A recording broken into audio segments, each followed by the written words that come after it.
In the middle of the Caribbean Sea, a family was spending their vacation on a yacht. The mother, Julia, jumped into the water to swim.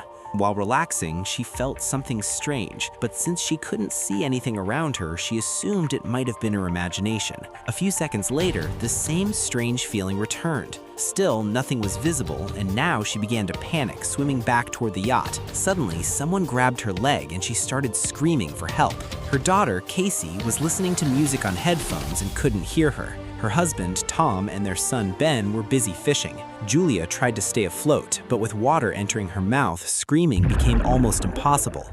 A short while later, Tom realized he hadn't seen Julia for quite some time. He searched the yacht and then saw his wife in danger. He called the children, moved toward the yacht, and jumped into the water. He quickly reached Julia, grabbed her, and swam toward the yacht. The children helped pull them both onto the deck. Julia tried to convince herself that it was probably just the waves causing the incident. That night, the family celebrated Ben's birthday. Casey received a video call from her boyfriend and went outside with her laptop. On the call, he showed her that thick, dark clouds had covered the city. The call froze. Casey tried to inform the family, but Tom suggested that maybe the signal was weak due to their distance from land. Soon after, a strange sound echoed around them. They went outside and saw a group of whales passing by. Tom explained that whales always follow the Earth's magnetic field, but storms can confuse them. Suddenly, the yacht shook violently and Ben fell overboard. Tom worried about the yacht's condition and dived underwater to check. After a while, he resurfaced with a large cut on his shoulder.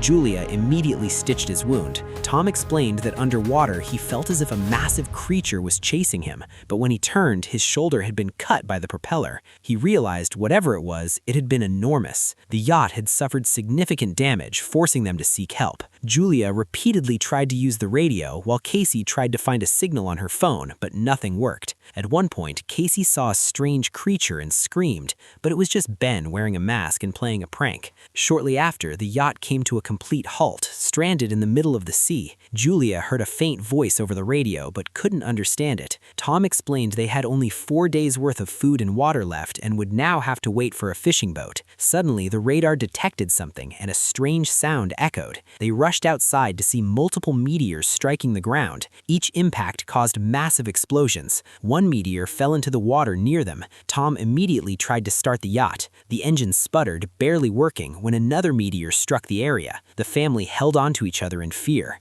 Tom realized that the fireballs weren't meteors, they were satellites.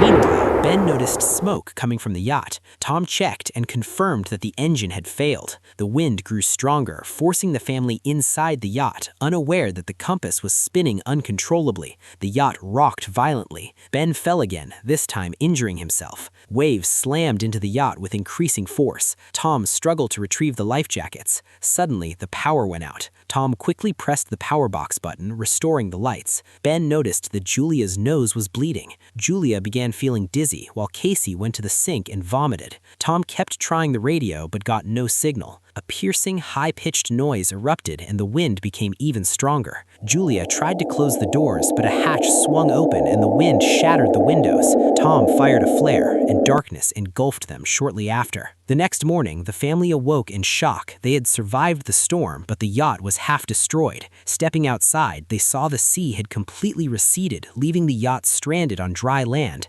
Casey checked her signal, but the network was down. Ben began playing with 2 dead crabs. Tom checked the compass. It was reversed. This had last happened 7 million years ago. Casey feared her boyfriend had died and broke down. Julia tried to console her, but Casey pushed her away and hid. Julia and Tom assessed their remaining supplies. Ben tied his birthday balloons to a stone, hoping some other survivor might see them. Tom tried the radio again and finally reached a man named Now, a submarine captain. Now explained that the magnetic poles had reversed, causing the ocean to retreat and the land to dry up. Communication systems were completely down, and Now warned the family to stay on high ground because when the water returned, it would be extremely dangerous. Tom calculated that reaching the submarine would take 2 to 3 days. That night, the family rested, preparing to move at first light. On the way, they encountered a limping man with a harpoon and a dog who attacked them. Tom was wounded and Julia fought to protect the children. Eventually, Julia and the children reached the submarine.